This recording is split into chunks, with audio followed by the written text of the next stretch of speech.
Yeah. But I read your piece this morning. Just 1.3% of rape cases are prosecuted, despite the number of rapes reported to the police being at record highs.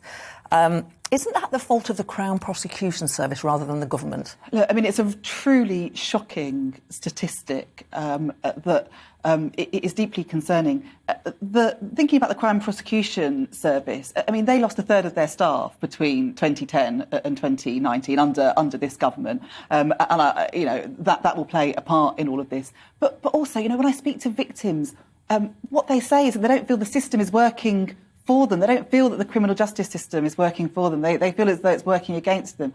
And even those cases that are being prosecuted, because of the court backlog caused by this government, victims are waiting over 1,000 days before their cases get to court. That's more than 3 years for their case to go to trial. And they feel unsupported during that process. And it's got to be reformed. It's got to be changed. And the Labour Party are holding a debate this afternoon because you have control of the agenda once a week. What are you calling for? What would Labour do? Well, there's a number of things, and we've set out a survivors support package for victims of rape and serious sexual violence. So there's a number of things we're calling for.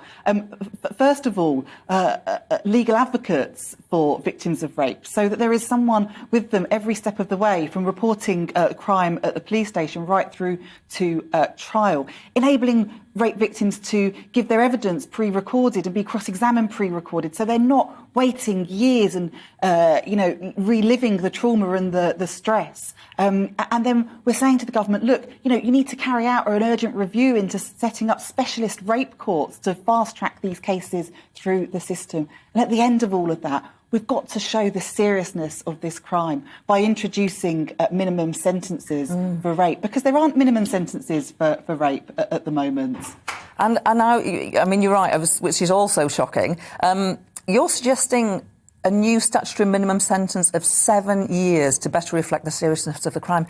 7 years doesn't sound like that much. Well, look, the reality is at the moment, if you look at the guidelines for sentencing, the starting point is just 5 years, and that's not even a statutory minimum. That's a guide. But very often it gets reduced down from 5 years. So, we hear of cases that are referred to the unduly lenient sentences scheme, where people have been